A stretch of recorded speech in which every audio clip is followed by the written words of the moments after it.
guys, it's Naseem here.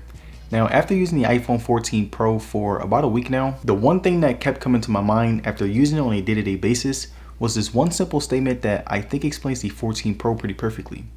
And that statement is, I think that the iPhone 14 Pro is one of the best phones to upgrade to in 2022. And I say this because when you think about it, the iPhone 14 Pro has a lot to offer when compared to previous iPhones. And before I start, I'm going to answer some questions for the people that need answers. Now, if you have the iPhone 13 Pro, you should not upgrade because it's the exact same phone. If you have the iPhone 12 Pro, you should not upgrade because even though it's an older phone, it's still very identical to the iPhone 14 Pro as far as experience. And now, if you have any phone that's older than the iPhone 12 Pro, then I think that the 14 Pro will be a very nice upgrade because when it comes to overall performance, there is a bigger difference. And last but not least, if you are someone who uses an Android phone and wants to change to an iPhone, this is an amazing iPhone to get since we know that Apple has decided to switch things up and add new features along with bumped up specs. Now, the first thing that I want to look at when it comes to the 14 Pro is the software.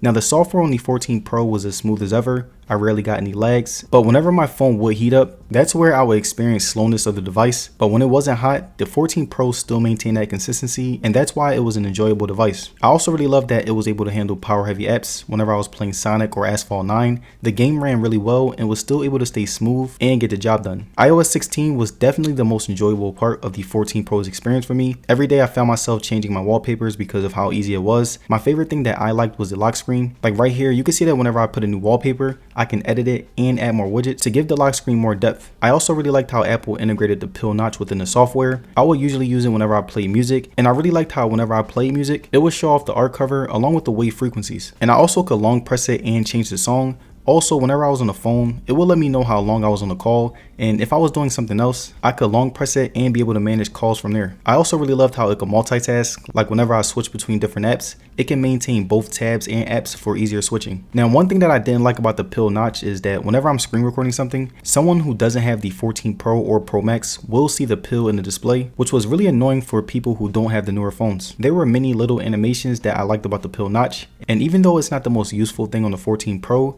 it adds little things that will help you in many situations. And again, I give Apple a pat on the back because of how connected I am with my other devices. Like for those who don't know, I shoot my videos on my iPhone, so whenever I'm done shooting, all I have to do is airdrop my videos to my MacBook, and it makes the process so much easier. And again, the software handled really well. Even after a week of use, the 14 Pro was able to keep up that consistency, not only within the display, but also within the software. So now that we've taken a look at the software, I want to look at the display. Now, the iPhone 14 Pro has a 6.1-inch Super Retina XDR display that I must say felt exactly the same as the 13 Pro. My favorite thing that I loved about the screen was that it had a 120Hz refresh rate, so that added to the overall smoothness when I scroll through the OS. Now, when it comes to size, it's all preference, but I would definitely say that the 14 and 14 Pro are the most comfortable phones when holding in hand. I didn't have to stretch out my fingers too far to reach the screen. I still could see everything very clear because it's still pretty big, and it was the overall right fit for me. It wasn't too small, and it wasn't too big. I also really like the responsiveness of the 14 Pro. Like whenever I scroll through the OS, play games, and even customize my home screen,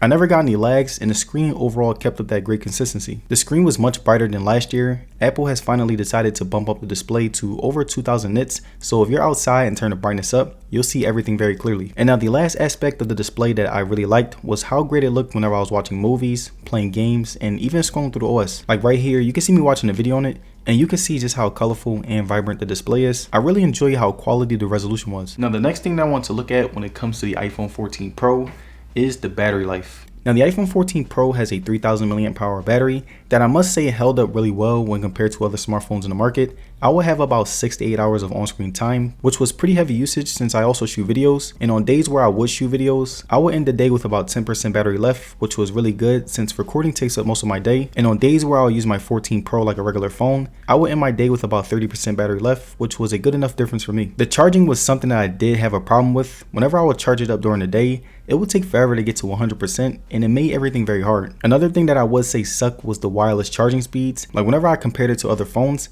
the 14 Pro would take longer for me to connect it because it has a really big camera bump. There were even times where I would have to position it in a weird angle, and the speeds were still very slow, so it wasn't even worth it. So now that we've taken a look at the battery life, the next thing I want to look at is the speakers. Now, when comparing it to the 14 Pro Max, I would say that the speakers are a little lower in volume. The bass was a little weak, but that's a common problem with an iPhones. And besides the bass not being that good, I will still say that the overall sound quality was really good. Music sounded nice, videos were loud and clear, and the speakers were definitely really good for the price. And now the next thing that I want to look at when it comes to the iPhone 14 Pro is the cameras. Now the iPhone 14 Pro was very similar to the 14 Pro Max, the 13 Pro Max, and the 13, but that's not a bad thing at all. The pictures came out very vibrant, colorful, sharp, and didn't give me any shutter lag like a lot of other phones, which made the camera even more practical. And when we look at the daytime outside photos, I would say that these were easily the best in the game. I liked how my skin looked when taking selfies. I liked how the colors were very accurate, and I really liked how nice the skies looked when taking long range photos. And again, looking at all of these photos back to back,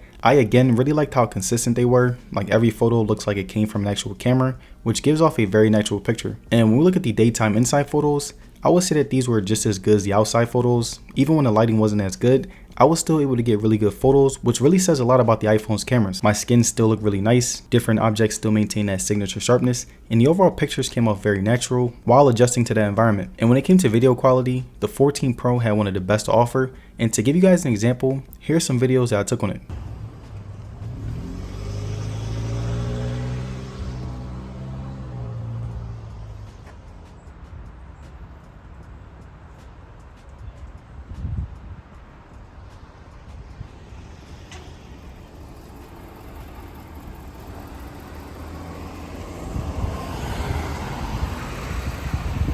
And there it is, you guys, my review on the iPhone 14 Pro after 1 week of use. Now let me know down in the comments, would you get the iPhone 14 Pro or the iPhone 13 Pro? Let me know. And if you guys made it to the end of this video, I would like to say thank you for sticking around, and don't forget to like the video and subscribe. It'll be very appreciated. And as far as social media, you can follow me on Twitter and Instagram, and I will see you guys on the next one. Peace.